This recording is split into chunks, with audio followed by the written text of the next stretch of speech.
How do you like the idea that Indian travel destinations are to be experienced and not just seen?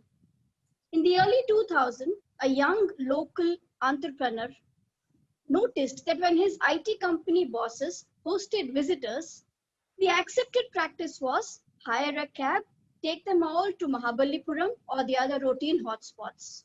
He realized that they were missing out on the essence of the city. He wanted the travelers to experience the way of life here, our customs, dances, and traditions. He also felt that it would be a viable business model, and so he decided to take the plunge. I have a great pleasure introducing the speaker for this evening, Vijay Prabhat Kamalakara. He holds an MBA from IIM Indore.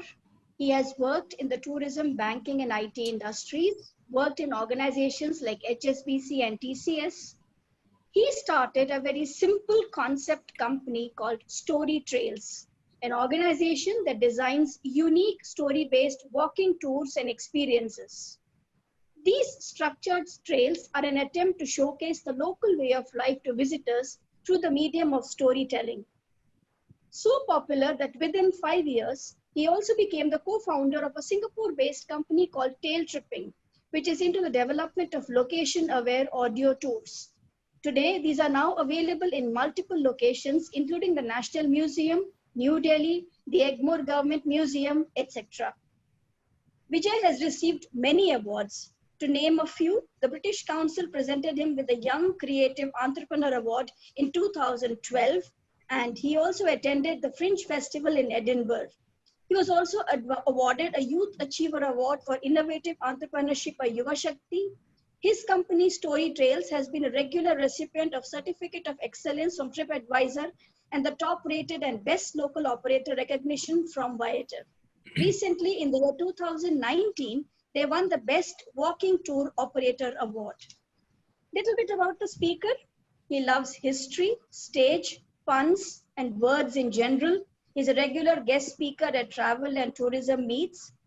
He's a complete foodie, a marathon runner, an avid traveler, and he's a past member of the Madras Cosmopolitan Roundtable 94.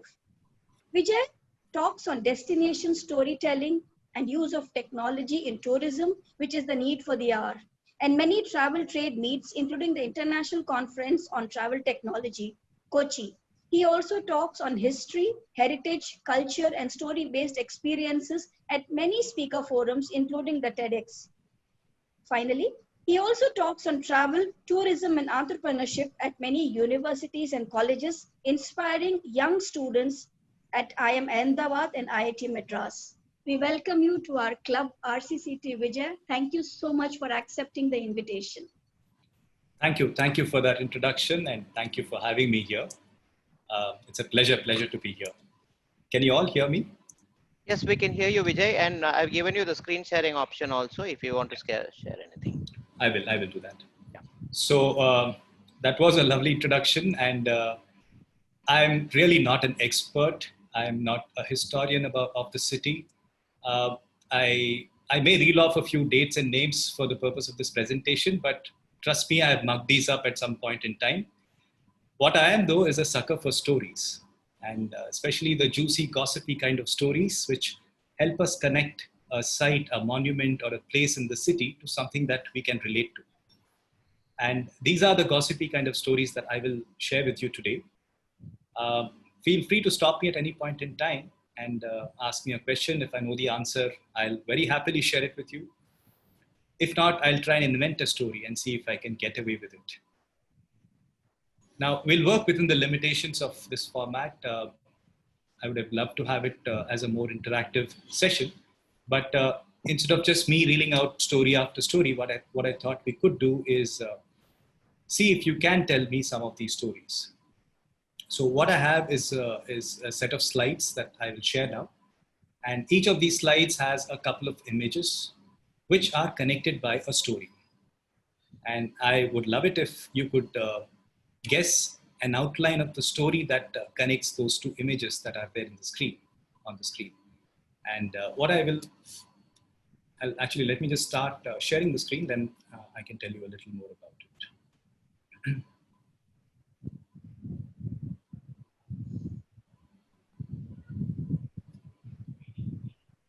Can you see my screen now? Yes.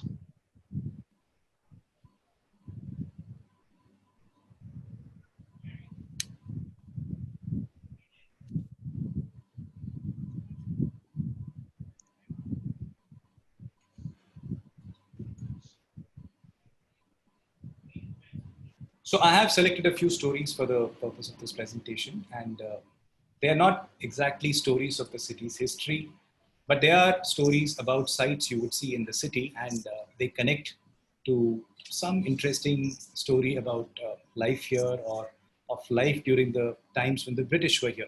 It so happens that many of the stories that I've picked today have to do with the British. So we're going to talk about them a little bit. We're going to talk about uh, what they did, what they brought here. We do love to blame the British for many of our ills, so maybe we'll do some of that too.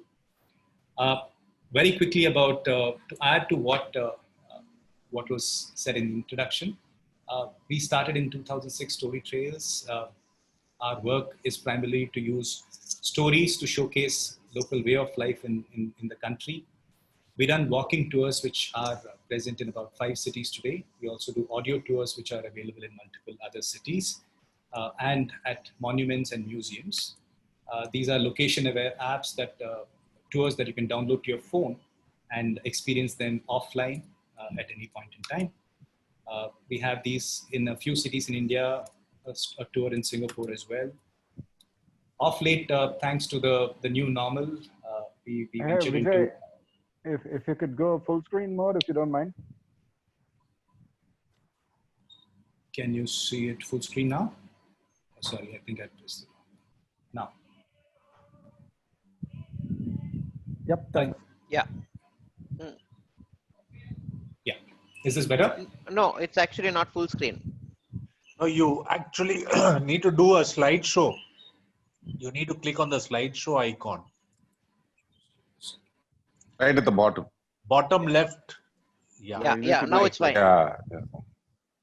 Yeah, right. That's the slideshow icon. Yes. Do Go ahead. you? Yeah. Do you see the full screen now, or has it changed back to? No, It's changing back. So is this okay to share it like this? Can you see it more or less full screen now? Change back, but it's all right. We can still see it. We can't read the small print, but that's Oh, okay. That's okay. Yeah, Small print is not really don't- necessary. Don't struggle ahead, with go it. ahead. If you can't do it, that's fine. Yeah. So anyway, so what I was saying was in the last few months, many of these tours that we conduct, many of the stories that we tell have been available in an online format, both for adults and for kids.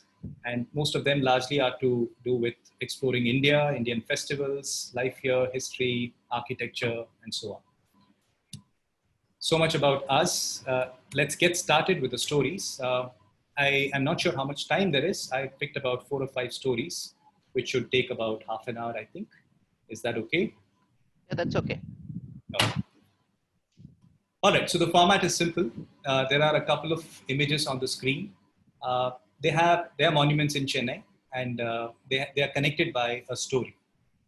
Multiple stories, I'm sure, but you can tell me any of the stories that you think connects these two monuments. Just give me an outline, and then of course I'll tell you my version of the story as well. Do you recognize the buildings in the frame? one is Santom Church, of course. One is Santom Church, the one you see on The the other right. is on St. Thomas St. Mount. Andrew's Kirk. It's St. not St. Andrew's Andrew's Kirk. Okay. Is it on St. Thomas Mount? No, No, it's no, not. Punnamalli High Road. Oh, okay. No, this is not St. Andrew's Kirk. This Then is it's another in church. Armenian Street. Not even that. Oh. Not the Armenian church. This is a church you will see inside the fort, inside Fort St. George. Okay. Okay. So It's called St. Mary's Church. This is what It's we a had in our St. bulletin. George complex. yeah, that's what we had in the bulletin. Yeah. Yes. Okay. So have you been to this church? Has anyone been Yes, to this I church? went on a trip in the year 2005, walking tour Okay. to this place. Yeah, it's a lovely church and a lot of history connected to this church. Mm, Yes. yes. So I'm going to tell you a story about how this church came to be. I'm not even going to cover the early history of Madras. I'm sure all of you know that it's just a little short of 400 years old, and it was established by the British mid 1600s. But let's talk about what this place was like in the late 1600s.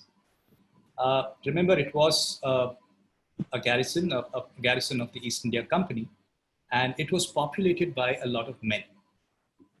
Men who had come to this faraway land, leaving their wives and girlfriends behind. And boys, will be boys. So many of these young men were constantly looking for ladies to party with. And further down the road was the Portuguese settlement of Santo, with some pretty Portuguese girls living there.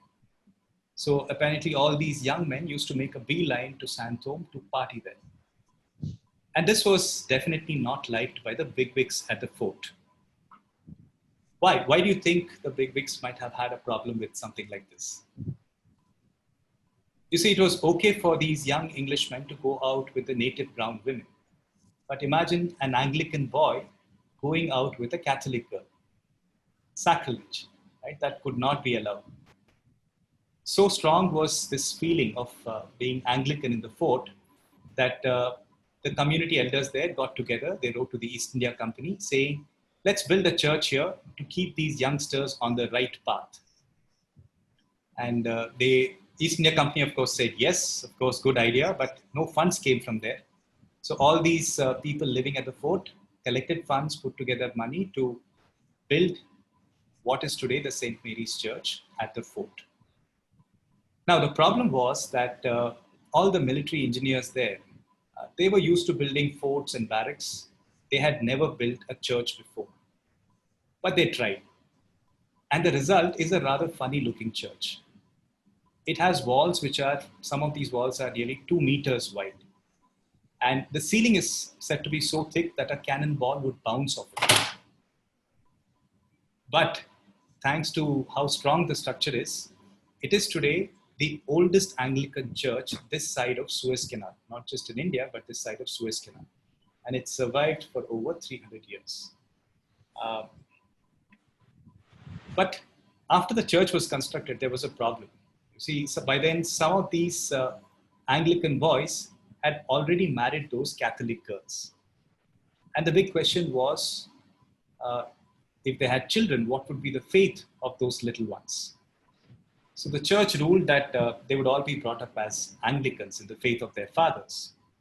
And immediately there was a big hue and cry from the Catholic mothers who were now wives, so they wielded much more power, they had more say. So the church had to make a concession. And it seems they said, all boys born to such couples would be brought up as good Anglicans, while the girls, well, they may be brought up any which way, it didn't matter. And such was life at Fort St. George in the late 1600s. We will have another story a little later, also about one of these churches, the Santome Church. And I will tell you a little more about Christianity and how it got to this city and how this city has a lot to do with the Christian history of India. Why was it called Fort St. George? So the British, I think, were very creative when it came to naming places. So the place where they built their fort, that's where the white man lived. That's where white men came and settled. So they called it White Town. On the other side, where all the natives lived, the traders and people who worked for the factory that the British set up, they came and settled there. So that was called the Black Town. And the fort itself, well, it was inaugurated on St. George's Day. So what would you call it? Fort St. George. So there's not.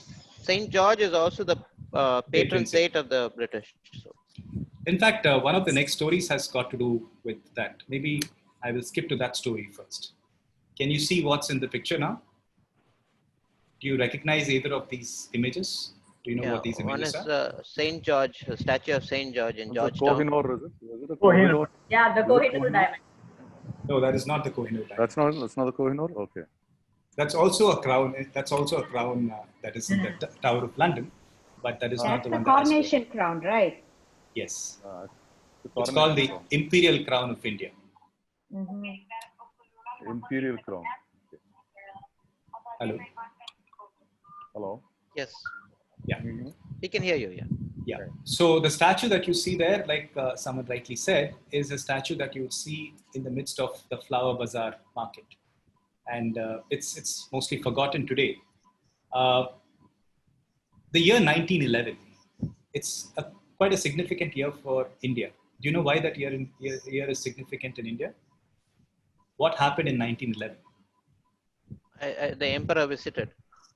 Also, but why did he visit? I don't know. That was the year the capital of India changed from Calcutta to Delhi. Oh, And in the 300 years that the British ruled here, the only emperor that came to visit India was King George V. He came here in 1911 with his wife Queen Mary to experience India and experience her legendary opulence. Actually, there's something wrong in what I said. Were you able to spot it? I said in the 300 years that the British ruled in India. What's wrong with that statement? What's wrong with It the was statement? East India Company. It was 1857 that the Absolutely right. proclamation happened. Yeah. So most of us tend to think that the British were in India for 300 years, so the British Crown ruled for 300 years. But for the first 200 years, it was actually a private company, the East India Company, Yeah, like East. that was actually calling the shots. Proclamation was done after that, isn't it? Correct, correct. So it was only after the revolt of 1857 that Queen Victoria declared herself as the Empress of India. And the 90 years after that is called the British Raj period. That is the only time when India was part of the British Empire. So anyway, we'll talk about the year 1911 and what happened when King George V came visiting.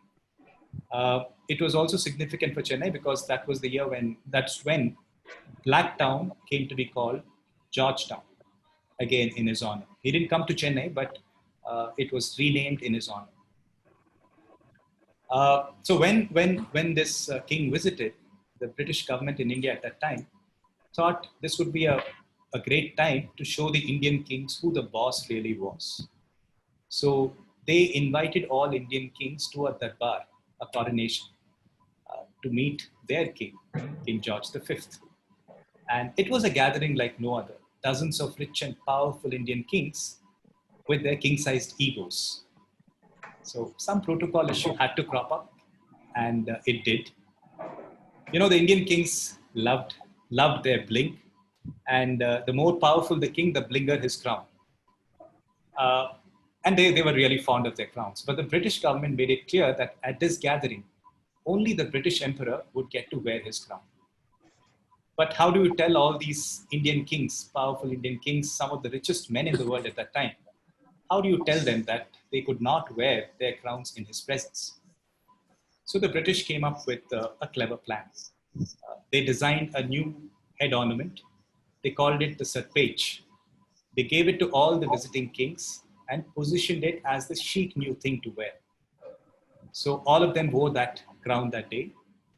And the only emperor who got to wear his own crown was King George V. Now let's talk about the crown that he wore that day. Britain has some very interesting customs. And one custom is that the crown jewels never leave England. So how do you have a coronation without a crown? You just get a brand new crown made. And they got one made sparing no expense. It seems 6,000 diamonds, rubies, emeralds, sapphires went into the making of the imperial crown of India that you see here. It's been worn only once on that particular day. And since then, it's been stored away in the Tower of London. But best of all, I like King George's reaction to the crown. In his diary, he makes a note. He says, "This crown, it gave me a headache." So if you visit Tower of London, you can still see this crown on display. When you said the renaming and the naming of different places in India, this was one more reason why Blacktown got renamed as Georgetown. Are we okay? Are these kind of stories okay? Would you want me to change the pace, change the kind of stories I'm telling? Vijay, I have a small question. I mean, this might be a corollary to whatever it is. So there is a place in North Madras, as you go towards Roypuram, there's a place called Clive Battery. I don't know why it was named. Do you have any idea about it? It's in the fort. That's the building that you're referring to. Yeah, on the right side after the port and all that. I think this place is called Clive Battery.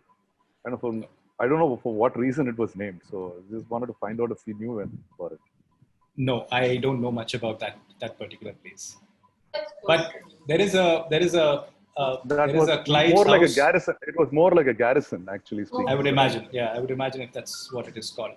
But there is a Clive's house in Fort St. George, right next to the church. So this is towards when you go towards Roypuram. Okay, this is a different place. It's at the end of Burma Bazaar, actually. It's the end of Burma Bazaar, exactly. Okay. It's a a place barracks. called It's a barracks. Like it's a garrison kind of thing. Or Clive Battery. Maybe they stored armaments also there, guns or something. Maybe they had some place. அது என்ன store பண்ணாங்கன்னு தெரியல but நம்ம Venkat still ரொம்ப ஸ்ட்ராங்கா இருக்காரு இல்லடா அவ்வளவு பொறுக்கிறா மெட்ராஸ்ல. Speaking of Clive, okay, yeah. Speaking of Clive, did you know that Madras was actually ruled by the French for 3 years? Yes. So in 1746, the French defeated the British. Clive actually was taken prisoner and he escaped to Cuddalore. And there, of course, a man called Major Stringer Lawrence was instrumental in setting up what became the Madras Regiment, which eventually turned into the Indian National Army. But that's a side story. So the more interesting story is that the French, although they took over Madras, the British never really won it back from the French after that. So, sorry? So in 1749, in a small sleepy town in Austria called Aix-la-Chapelle, Britain and France signed a treaty by which they exchanged territories that each had won from the other. They had been fighting each other for a very long time. So by a stroke of luck, Madras went back to the British and they didn't even have to fire a shot for it. If not for that one small incident, I might have been speaking to you in French today. And that's how significant that single event was. Going by the French history, it's unlikely we would have been here at all, given their track record in places, in countries in Africa and so on.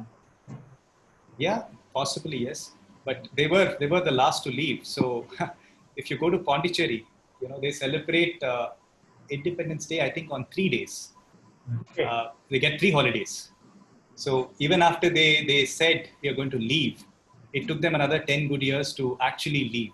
And so there's one day they celebrate, I think when they actually left, one day when they declared that, they are leaving, and one other day. So they get 3 holidays for their independence. Anyway, moving on to the next story. Do you recognize the building that is there in the picture now? And do you... War Memorial. War Memorial, yes. And do you recognize what's next to it? Do you know what that object is? Urn with somebody's ashes. It's urn, yes, but it's not ashes inside. Okay. It's something that you would see in the Jaipur Palace. Yes. Have you all been inside the War Memorial? Have you had a chance to go in? I'm not been. It's actually a very beautiful monument, and most of us pass by it, but we don't get a chance to go in because it's right in the middle of a very busy Lantana in the city. But it's nicely maintained because it's maintained by the military. I'm going to talk about the Indians who fought for the British during the World Wars. I don't know if you all are aware, but India fought on both sides during the World War. It's the Second World War. Most Indians who fought in these wars had no idea who they were fighting, why they were fighting, or even sometimes where in the world they were fighting. But going by all records, they fought honorably, they fought well. And their names are part of war memorials like this that you would see across the world. And this particular war memorial honors Indian soldiers who lost their lives, not just in the world wars, but many wars after that, all the way to Kargil. Now, the more interesting story to me, though, is the story of how Britain got these Indian soldiers to travel overseas. You see, there was a belief back then that if a Hindu left the land of Ganges and traveled overseas, he would lose his caste. And in fact, sometimes if he boarded a ship, his last rites would be performed before even the ship set sail. And when he came back, he had no wife, no life, no family, nothing. So you can imagine why Indians were petrified of traveling overseas.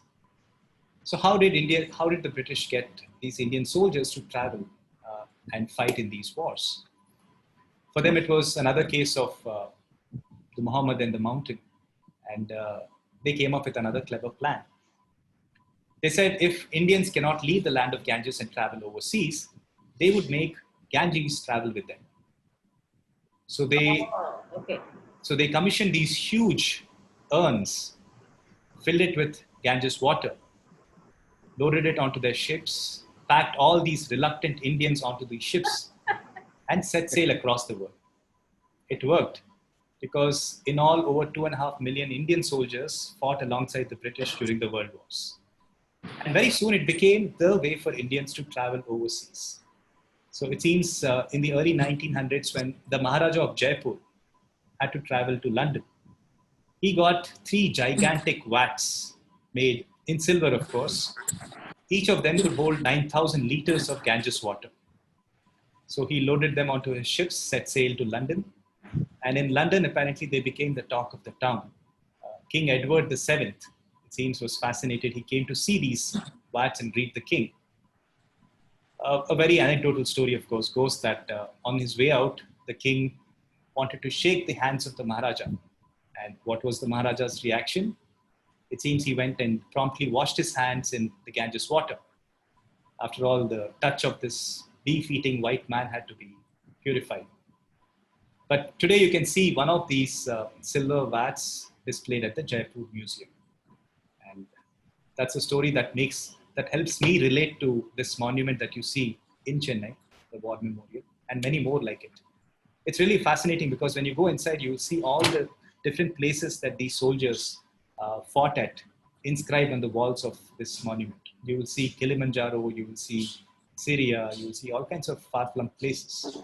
And it's amazing that Indian soldiers went and fought there for the British during that time.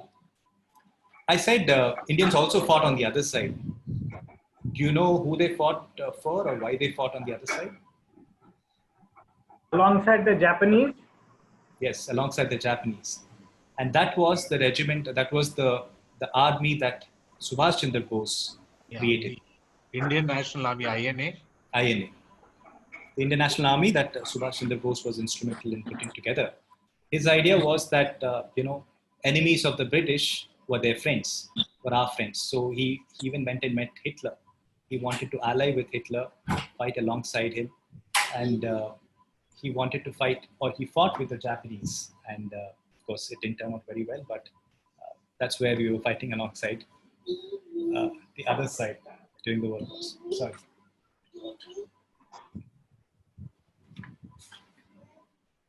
All right. Shall we move on to the next story? This is a picture that our next story is about. If you will just excuse me for a second, I need to drop my kid out of the room to the other side. No, it's all right. He can be around unless it's disturbing to you. Now we need to have one more club to Jaipur to see that vat. Yeah. Yeah. Sorry. Yeah, so this is slightly more cryptic.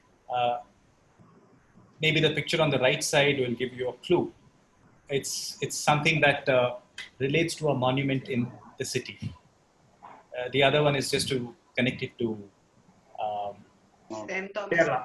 St. Thomas. Kerala. St. Thomas and St. Thomas. But what is he showing there? What is it that? The stigma. Stigmata. All right. Let me tell you that story. When do you think Christianity came to India?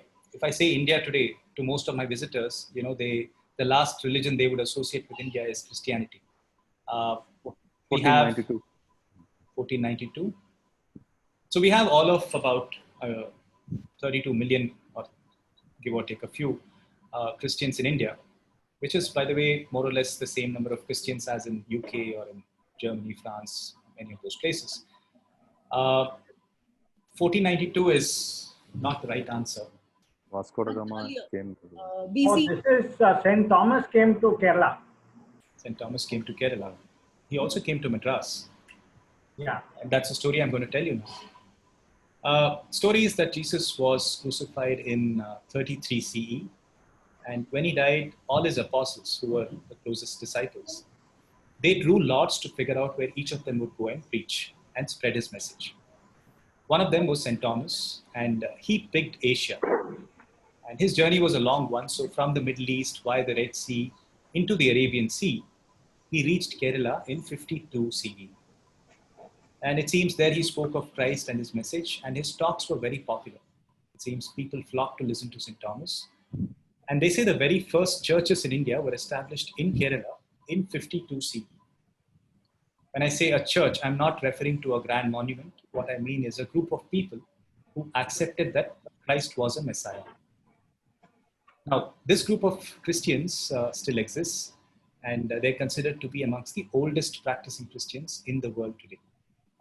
You know, just to put that in perspective, do you know which is the very first country that adopted Christianity as a state religion? Which was the first Christian country in the world? Italy. Not Italy, surprisingly. Not Rome, not even Spain. So the country, again, there is a church representing that country in Madras too, the Armenian church. Armenia. Armenia was the very first country that adopted Christianity as a state religion. And it did that in 301 CE. Christianity came to India in 52 CE, 250 years before that. And it's been in India for 2000 years, for at least 300 years longer than all of Europe. Right? So it's been here for a very long time. So St. Thomas is, of course, credited with bringing Christianity to India. And after living in Kerala for many years, he walked across the peninsula. He came to what is today Mylapore, what was also Mylapore back then. And here again, he spoke of Christ and his life. Here again, apparently his talks were very popular. It seems the local king used to come and listen to St. Thomas. And they say he got many enemies here. He was growing powerful. Of course, there were people who were jealous. Story goes that one day when he was praying in front of a cross, somebody chased him and stabbed him from behind. He died in what is today the St. Thomas Mount. And after he died, his remains were brought down to where Santum Basilica is today. And he was buried there. That's where he used to preach every day, apparently. Now, this was in 76 CE. After that, for the next almost 1400 years, people generally forgot about St. Thomas. But every once in a while, Christians from the Middle East, largely Nestorian Christians, Persians, they would come here and they would revive memories of Thomas the Apostle. All this changed when the Portuguese got here in the 1500s. Now, the Portuguese had heard of the story and they were very excited that one of their saints was buried here. So they came here looking for the remains of St. Thomas. They found what they thought were the remains of St. Thomas and built a small Portuguese church right there. That Portuguese church existed until the 1890s. By the 1890s, that entire coastline belonged to the British. And right in the middle of this British territory was a small Portuguese church. They couldn't have been very happy about it. But you can't just bring the church down just because it is Portuguese. So one night, there happened to be a fire in the Portuguese church. Down went the Portuguese church and up came a very British cathedral. What you see today, the Santum Basilica, was built in the 1890s. And there is a tomb of St. Thomas there. Now, it's probably not the most spectacular church you've seen. It's not the biggest, not the grandest, but it is a very significant church for Christianity in general. Do you know why? What do you think makes it a very important church?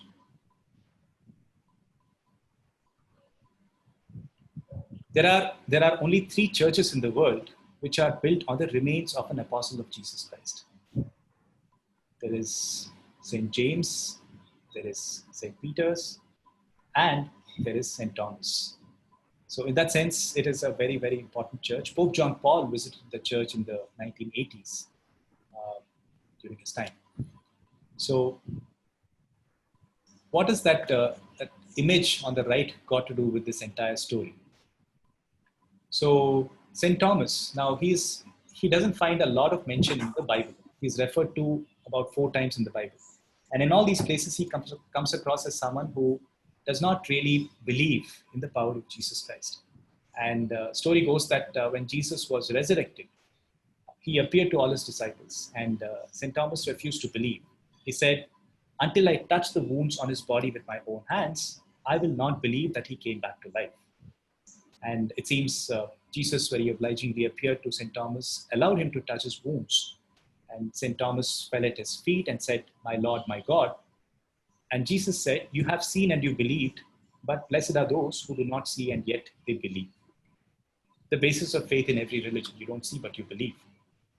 So after this, St. Thomas has been called the Doubting Thomas. Right? If you ever wondered why that phrase, Doubting Thomas, it's because St. Thomas refused to believe. And today, anybody who refuses to believe is called a Doubting Thomas. So at Sanctum Basilica in Madras, in Chennai, there is a relic that connects to this particular story. So there is a piece of bone, a fragment of bone, which is believed to be from the hand of St. Thomas, the hand that touched the wounds of Jesus Christ.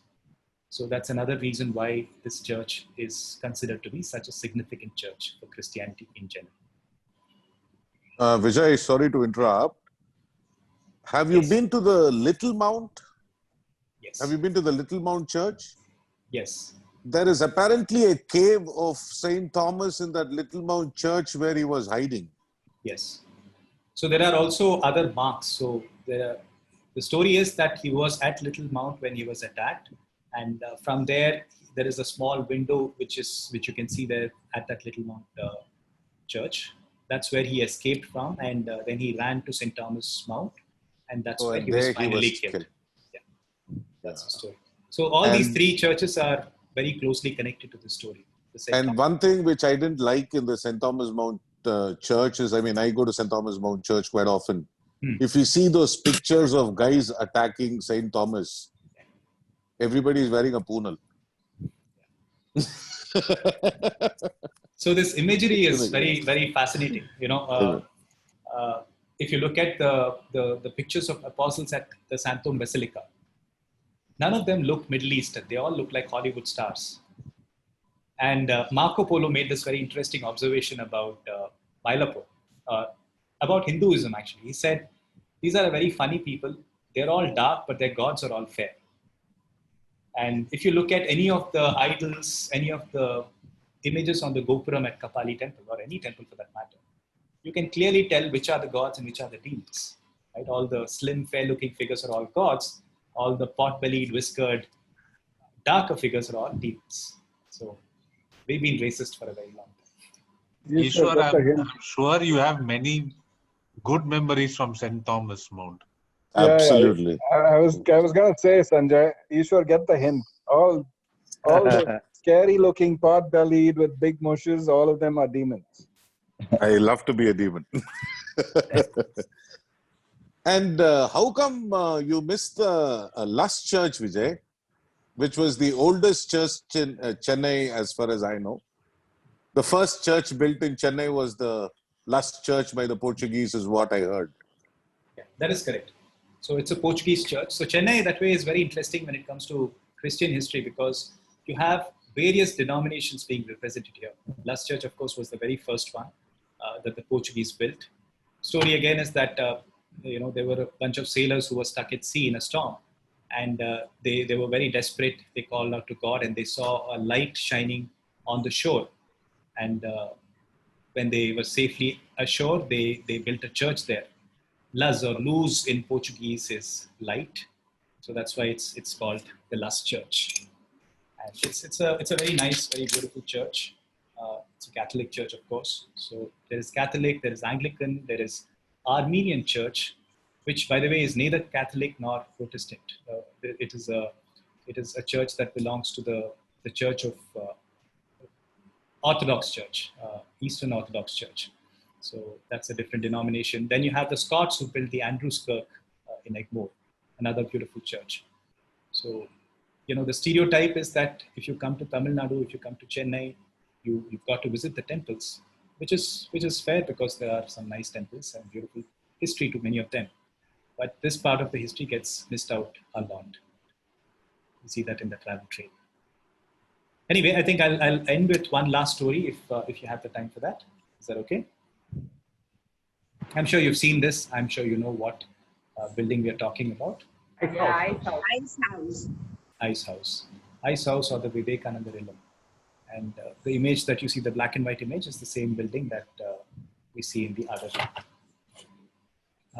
Are you all familiar with the story? Or do you want me to tell you the story? Yes.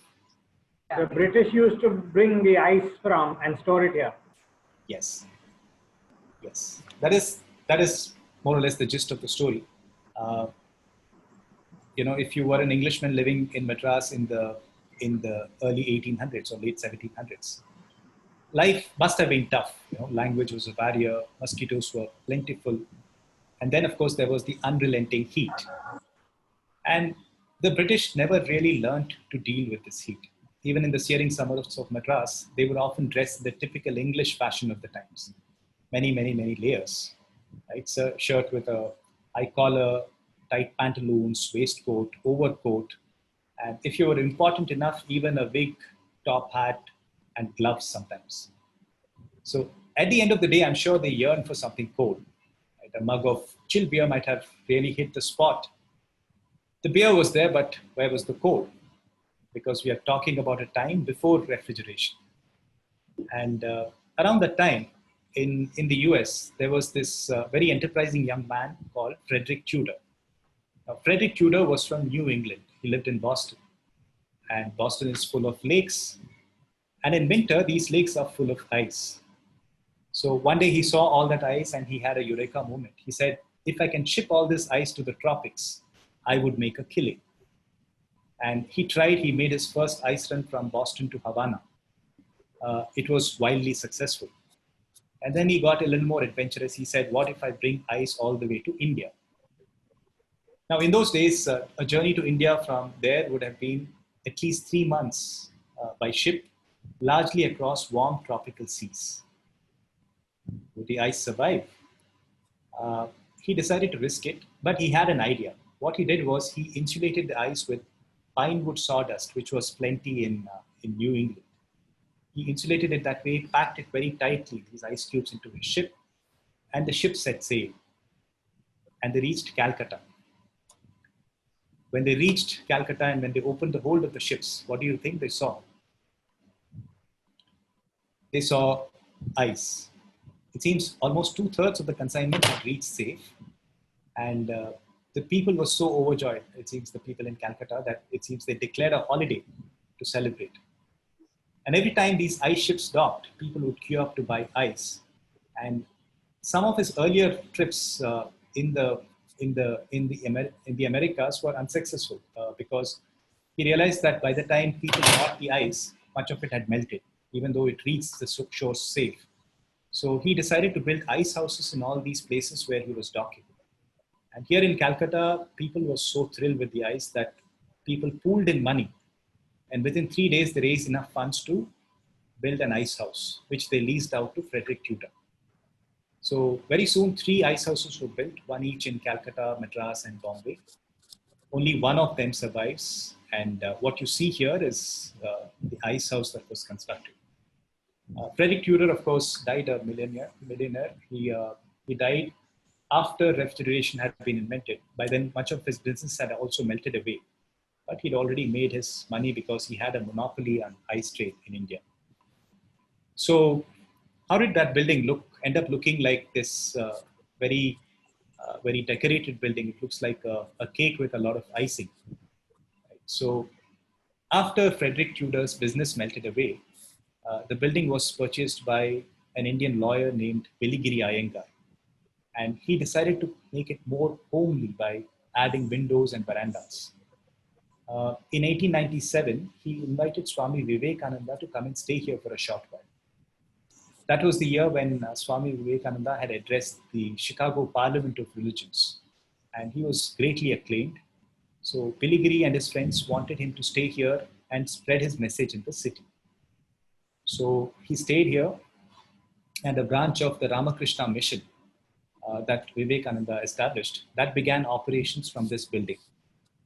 And after that, of course, the building served many other functions. But today, of course, you all probably know that it is called Vivekananda Illam. It is a museum that showcases the life and teachings of Swami Vivekananda.